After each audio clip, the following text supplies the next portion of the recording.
Hi.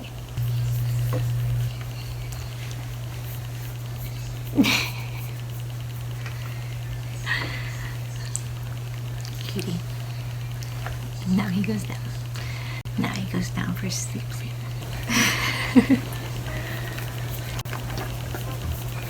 Welcome to learning a new Welcome to learning a new skill, aka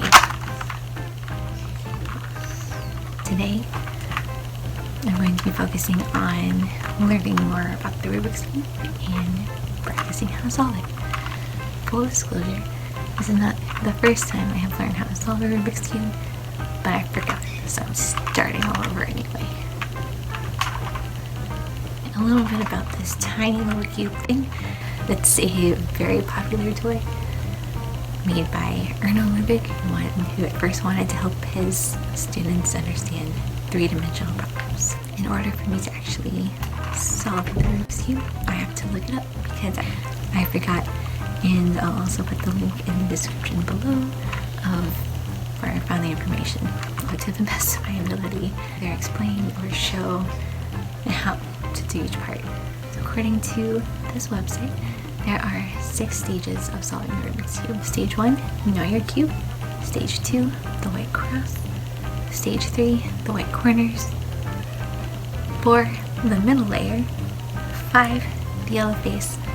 And 6, the yellow corners and edges. The first part is to just solve one face. So you have this side that's solved, and then all 3 of these edges down here are also solved. And that leads you to the next step, which is to solve the middle layer here. To solve the middle cube, twist the bottom until the bottom layer here matches the color of the square in the middle.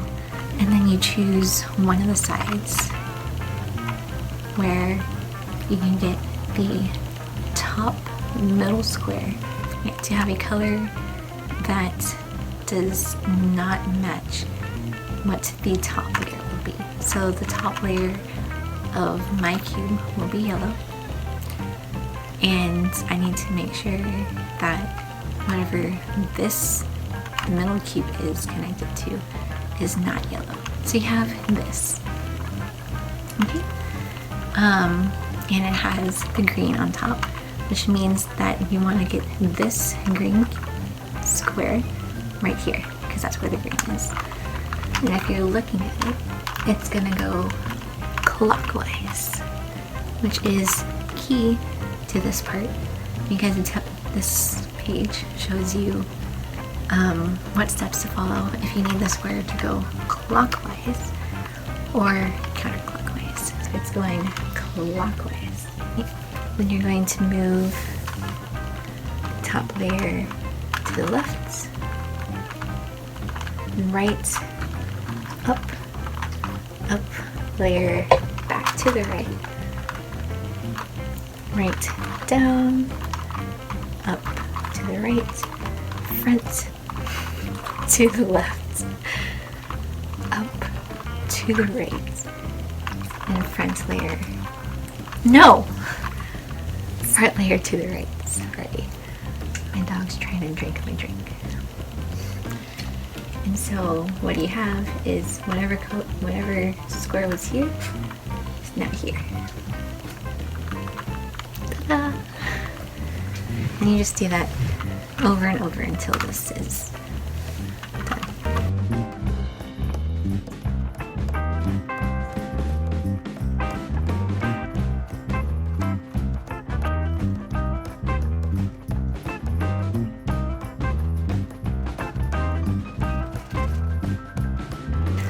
And there you have it.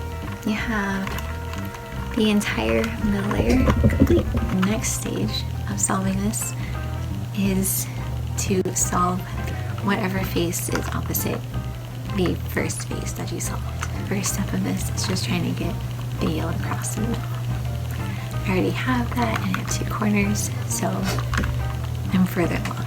And now that I have the yellow cross in the middle, it gives me different states. I can either have just one corner filled, no corners filled or both corners filled. If I have both corners filled, then I need to have a yellow square here. When you're holding the cube, the yellow is still on top. Very important. I'm gonna go right, up, left, right, down, up, left.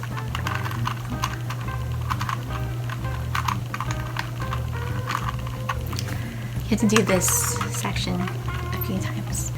Face looks like this, then this face is facing towards you.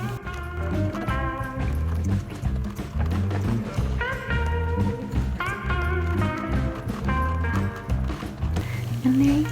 Alright, so now you're ready for your stage 6, which is the yellow corners and the edges.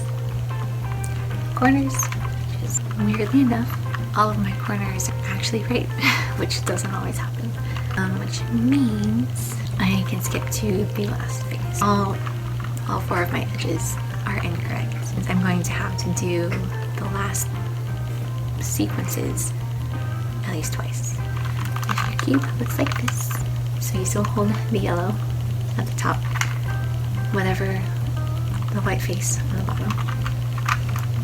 And you go front to the right, front to the right, up to the left, left, down, right, down, front to the right, front to the right, left, up, right, up to the left, front, left. Okay, and so what that did is it solved one of the edges. Now, there's only the 3 edges left, so I want it to go clockwise again.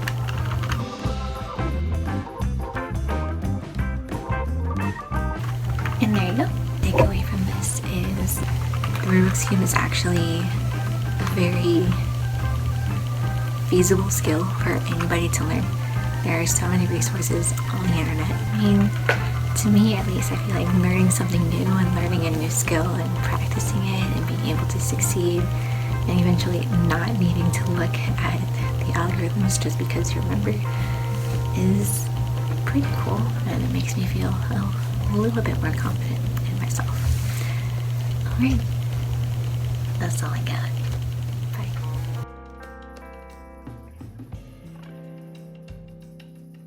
So here we go.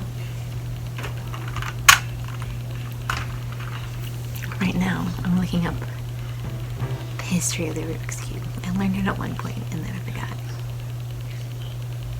I also knew how to do this at one point and then I forgot. So I'll be looking that up too. I want my doggo with me. Come here, doggo. You can't see him, but my doggo's in my lap.